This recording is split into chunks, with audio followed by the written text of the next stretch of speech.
Assalamualaikum, selamat malam Bapak. Saya Anissa Firyasati, RPL 11. Di sini saya ingin mengerjakan tugas yang Bapak kasih, yaitu berupa pilihan ganda. Nah, terus di sini tuh pilihan gandanya di buku basis data halaman 35. Jadi kalau misalkan mungkin banyak salah kekurangan, saya minta maaf ya Pak, karena di sini saya juga belajar ya kan. Jadi di sini pertanyaan pertama itu berikut pernyataan yang tidak benar tentang penggunaan file kabinet untuk menyimpan data. Nah, jadi jawabannya itu adalah rawan terhadap serangan hacker. Kenapa begitu? Balik lagi ke pertanyaan di sini kan berikut pertanyaan yang tidak benar ya kan, tidak benar. Jadi kalau yang tidak benar itu pasti kayak rawan terhadap serangan hacker. Itu penyebab utamanya, jadi dia tuh takut terhadap serangan hacker gitu ya kan. Itu ada di halaman 2. Nah, terus jawabannya itu ada di halaman 2. Nah, kalau untuk nomor 2 itu pertanyaannya adalah manfaat penggunaan basis data dalam bisnis memberikan kemudahan kepada pelanggan. Berikut yang bukan contoh penggunaan sistem basis data yang memberikan kemudahan kepada pelanggan adalah, jawabannya adalah di supermarket. Di supermarket pengelola dapat mengontrol stok barang. Nah, jadi di sini tuh di supermarket, jadi maksudnya kayak manfaat pengguna basis data dalam bisnis memberikan kemudahan kan di sini. Jadi manfaat basis data dalam penggunaan bisnis itu ya contohnya kayak tadi di supermarket ya kan, kayak mengelola, dapat mengontrol stok barang, atau kayak kita bisa cek harga barang gitu. Nah, terus lanjut kita ke pertanyaan nomor 3. Perhatikan uraian berikut. Primary key 3, index, terus ada foreign key 4, trigger. Jadi komponen yang terlibat dalam sebuah relasi antara dua tabel di basis data adalah, jawabannya adalah A, 1 dan 2. Nah, itu jawabannya juga ada di halaman 25. Kenapa? Jadi di sini tuh saya cuman bisa jelasinnya kayak gini. Kalau primary itu adalah kayak penyebutan angka, angka.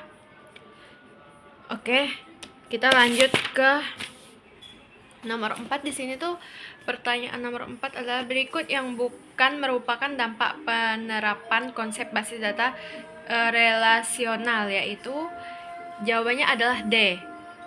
Kenapa? D itu redundansi data dapat lebih sering terjadi. Oke, itu halamannya saya dapat di halaman 13 sampai 14. Untuk nomor 5, penggunaan arsitektur 3 level membuat proses pemeliharaan basis data menjadi lebih mudah.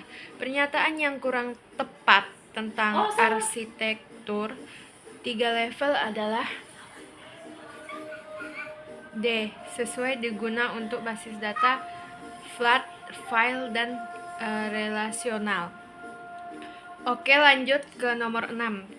Pertanyaannya adalah teknis enkripsi merupakan metode untuk menjaga keamanan data dalam arsitektur 3 level. Metode tersebut ditentukan pada level A, internal ya. Jadi itu saya dapat di halaman 19. Di situ udah ada penjelasan di setiap halaman yang saya dapat. Terus pada sebuah lanjut nomor 7. Pada sebuah sistem basis data di supermarket, jika seorang pelanggan membeli 10 sabun mandi merek X, stok sabun mandi tersebut seharusnya berkurang sebanyak 10 pengurangan. Stok dilakukan secara otomatis oleh objek basis data yang disebut D, trigger. Itu saya dapat di halaman 22. Di situ juga udah ada penjelasannya. Terus Lanjut nomor 8. Pada sistem basis data bank, setiap pembukaan akun baru akan menambahkan data baru ke basis data bank. Bahasa programmer SXL kok jadi kayak ukuran baju.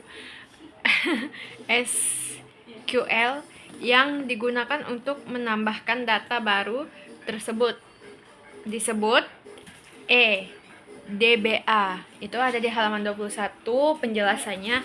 Terus ada seorang peserta didik mempunyai data sebagai berikut: nama, jenis kelamin, tanggal lahir, telepon dan alamat. Ketika data tersebut disimpan ke dalam sebuah basis data, yang akan terjadi adalah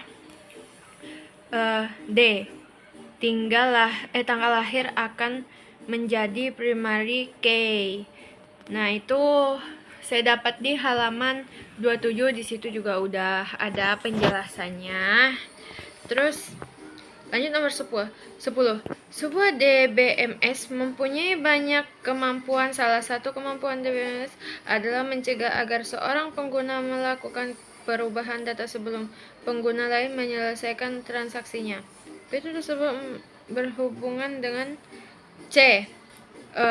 Concurrency Control System. Itu saya dapat di halaman 27.